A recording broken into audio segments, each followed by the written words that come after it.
it's important to address education, and the Amrita Vishwa Vidyapeetham has been addressing that with its campuses spread across South India, headquartered in Coimbatore. And with me is Dr.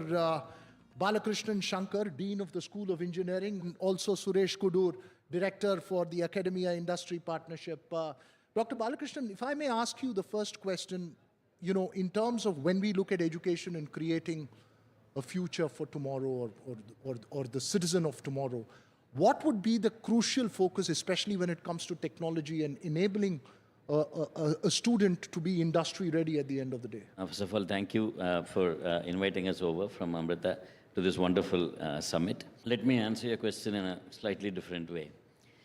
In Amrita University, we started under, of course, our chancellor is Amma, the world-renowned humanitarian. And we started under her guidance a program called Live-in Labs, where the parent organization has adopted around 100 villages across the country. And our students go and work there. They take it as an elective, and they go and they actually work there, and they try to find out what the main problem is in that village and come back and work on a cost-effective solution and deploy it, and they get credit for it. Now, that kind of innovative ambience, you're forcing the students with real-life problems and you get to solve. And in the past 3 years, I'm happy to say we've filed 200 patents, and 100 of them are accepted, granted. 200 patents and 100 have been accepted? Yes. But what I'm trying to say is that the atmosphere of innovation, the university has to set up an ambience for innovation and research. And so we strongly believe in giving students, real-life projects, in faculty real-life projects. They involve everybody in an ambience of research. The motto of Amrita University is compassion-driven research.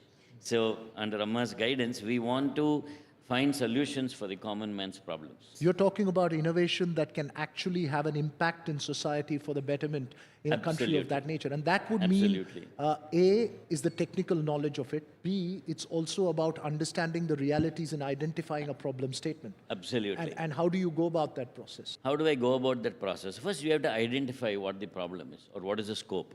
I'll use a small story to answer your question. When we were first setting up the wireless center, a center for detecting landslides, for wireless network for landslide detection, the director of the labs and the vice chancellor, we got the first funding from the European Commission. That was the first funding that Amrita got. This was in 2006, international funding. They went to Amma and said, we want to set up this center. Then Amma asked, so what are you going to do with that center? Amma said, the chance to save lives come very rarely. So if you can actually deploy your system in a place which is prone with landslides, and you actually save lives, then accept the money, otherwise you don't. So, when accountability when you work for a saint is very high. So that's exactly what we did. We identified a village in Munnar, which is North Kerala, Middle Kerala, and which is susceptible to landslides, and we deployed sensors there, and we were able to predict landslides, and we've already evacuated the villages twice, and we've saved lives. And now the wireless center there is known as a world center of excellence in landslide detection. So the goal is, to answer your question, you set the goal very high. How do I actually solve this problem? And you have to have an interdisciplinary team. The key is interdisciplinary. So we should stop thinking about this department or that department. The key is interdisciplinary, bringing skill sets from various sides. Use AI, use the tools that you can, predict and solve. And it's not just about interdisciplinary in terms of departments, but it's about bringing together, let's say, the industry, the society, the government all together. And that's where your role comes in. Yeah. Just to add to that, actually, how do you build this workforce for the future? As we know, the technological disruptions like, say, intelligent robots and generative AIs, they're all really disrupting and reshaping the whole job landscape. And that requires new skills. And say, for example, AI is a big disruptor. And it is estimated to replace around 85 million jobs in the next 2 years and create another 100 million jobs. So that requires new skills. Now here, one of the key differences, see, always automation has replaced jobs. But in the past, it's all manual labor-intensive jobs. The key difference this time is automation is replacing human intellectual functions. That is the key difference. So when the technology start replacing the roles that need cognitive abilities, it completely disrupts the industry, business process, and production process, and that requires new skills. That is what Amrita is now focusing on, how to skill our students to take up not only current challenges, but even tomorrow's job profile. And that needs the real collaboration with the industry. They work directly with the industry projects. They go to the industry as interns and work there. And also, probably one other key points is the live-in labs, which Dr. Bala will be able to highlight, where students go to the rural areas, they work with the population there, they identify the problem statements, come back and come with a resolution. So they get to work on real-life problems, real-world problems, both in the industry and in the society. So you're forecasting problems of the future for the industry. You're looking at existential problems in society, Right. and you're trying to get a student to innovate and apply that innovation to a real-life solution, if I can put it in a nutshell. Exactly. And how do you Student promote and- then the spirit of entrepreneurship? Student and faculty. Student and faculty. And as well. very- How difficult is it? It's more difficult to make a student aligned to it or a faculty aligned to See, it? you asked the right question. Say, the innovation, if you really look at in the knowledge era, the asset is actually intellectual property, IP, new knowledge. And the universities cannot remain as just centers of knowledge dissemination alone, knowledge distribution alone. They need to be knowledge creators. And that is where the innovation comes up. And innovation has to be, it's a mindset, it's a culture. You create new course, you introduce new subject, that will not create a mindset of innovation. It's a mindset. And Amrita is kind of focusing on that. Because let me tell you, innovation is not a natural ally to education. It may sound counterintuitive to at least to some, because education is training and skilling us to comply with what is existing.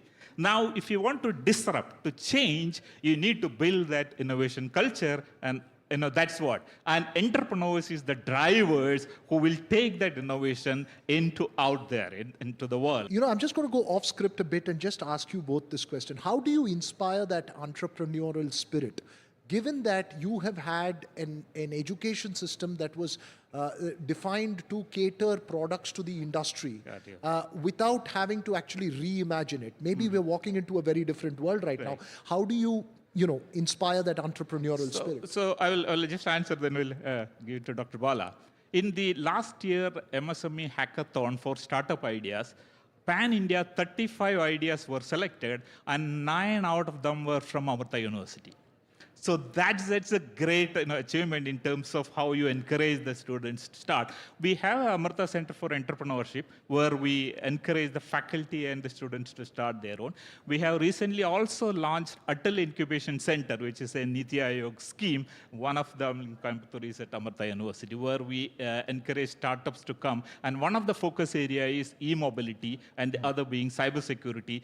Two key areas where India is going to add a lot. So place where industry comes in to reach out and find these kind of young talent, which is both innovation and has entrepreneurial They work spirit. together, Right? actually. You asked me which is easier, the student Faculty or or the faculty. Right now, the scenario in the world is that the student is able to catch up much faster. He seems to be, because the faculty is already trained in a particular way and needs to rethink.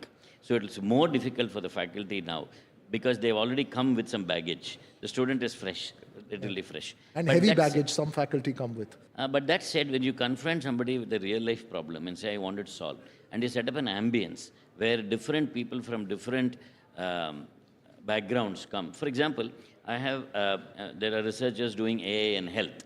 So they need to know health, they need to know how I can apply this. I can apply AI in predicting new materials. I can apply AI in discovering new drugs. So what happens is you need some domain knowledge, and you need new skills, and you need to set up an ambience that drives that forward.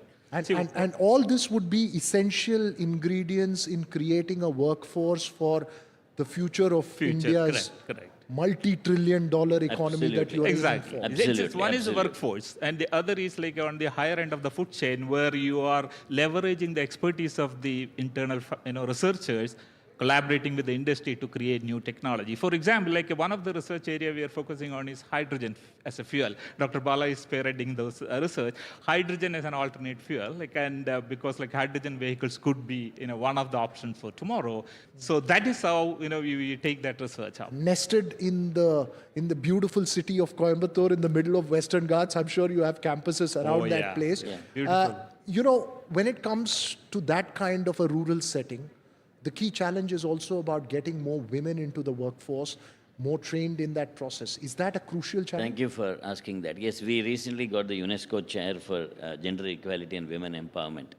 And we've trained more than 100,000 women in a program called Amrita Shri, where we help several women across India who are disadvantaged to set up small businesses and all that.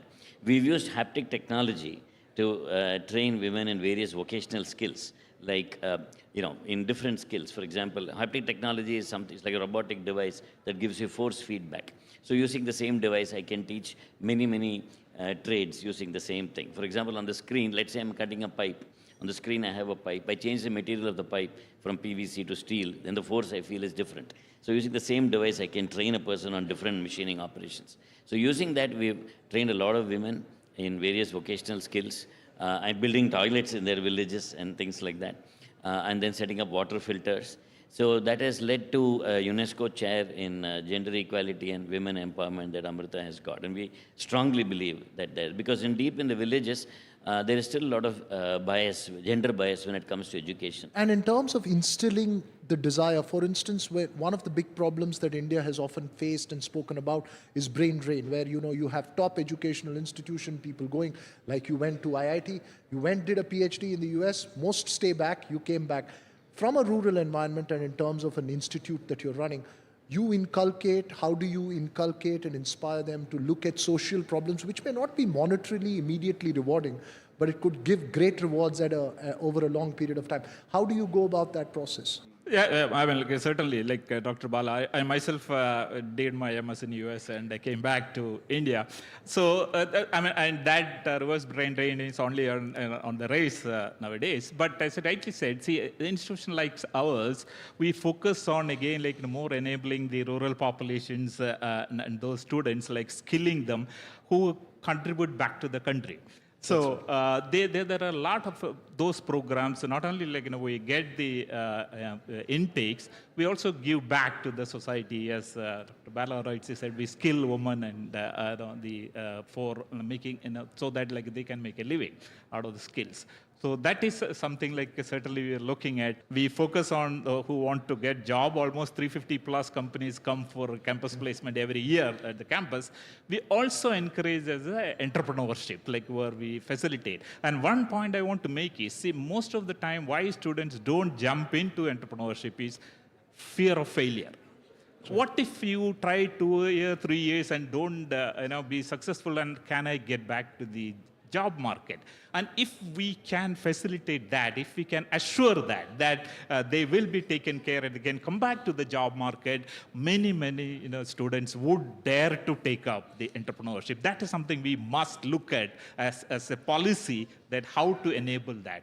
I wish one of your students will come up with a technology to make more time, because we are run out of time on this conversation. Great. And probably I want to make one last point is that academia and industry must understand each other's strengths and look for stronger collaboration for creating the technology breakthroughs and knowledge, so that we can make India a big economically as well as technologically advanced country. On that note, and I hope, wish you all success. Yes, very quickly, sir. Yeah, we in Amrita, we not only have reverse brain drain, a lot of people coming back, we also have brain gain. There are people from other countries who have come and become our faculty. Brain gain, not just reverse brain drain. Thanks very much for being part of the NDTV World Summit. Thank you so much. All the best on all your endeavors there. Thank you very much for being here.